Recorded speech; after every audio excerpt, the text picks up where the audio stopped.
Bienvenue dans le module 3 de la plateforme Boîte Mobilité concernant la mise en place d'un outil de covoiturage.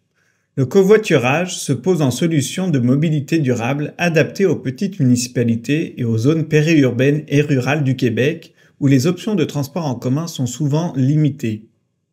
En optimisant les trajets et en réduisant les coûts pour les utilisateurs, le covoiturage est une alternative facile et efficace à mettre en place pour répondre aux besoins de déplacement en région.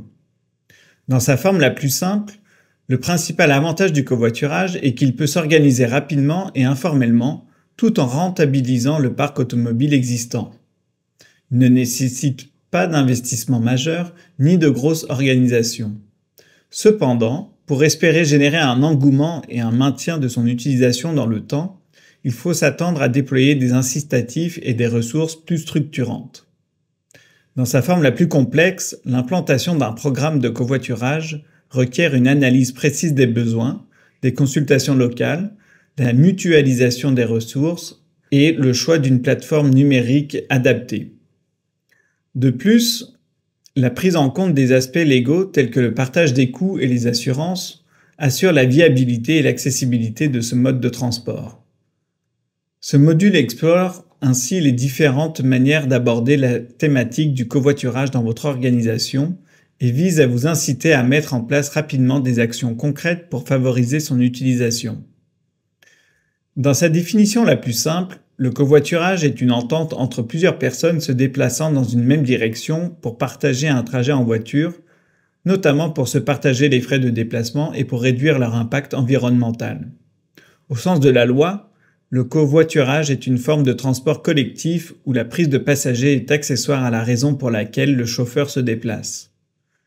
Covoiturer est particulièrement adapté au contexte du navettage ou des déplacements vers un événement, c'est-à-dire dans un contexte où plusieurs personnes partagent une même destination à peu près aux mêmes heures. Le covoiturage constitue ainsi une solution efficace pour optimiser l'utilisation des places disponibles dans un véhicule et éviter que l'énergie dépensée par les voitures serve majoritairement à transporter des sièges vides. Mettre en place des initiatives de covoiturage présente de nombreux avantages pour les organisations comme pour les utilisateurs. Pour les organisations, le covoiturage constitue une solution demandant peu de ressources et est particulièrement adapté lorsque les services de transport en commun disponibles dans la région sont limités ou lorsque les distances à parcourir rendent la marche et le vélo plus difficiles à utiliser. Il s'agit donc d'une solution à la portée de nombreuses organisations et permet de diversifier les options de transport offertes aux employés, aux clients et aux citoyens, contribuant ainsi à faciliter l'accessibilité aux lieux de destination. En outre, le covoiturage allège la pression exercée sur les espaces de stationnement tout en diminuant les coûts associés à la construction, la gestion et l'entretien. Pour les utilisateurs, mettre en place des initiatives de covoiturage présente également de nombreux avantages.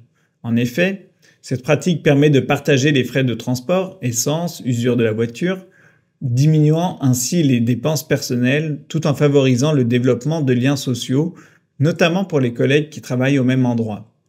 Plus le nombre d'utilisateurs de plateformes de covoiturage est grand, plus ce mode de transport devrait gagner en efficacité et en attractivité.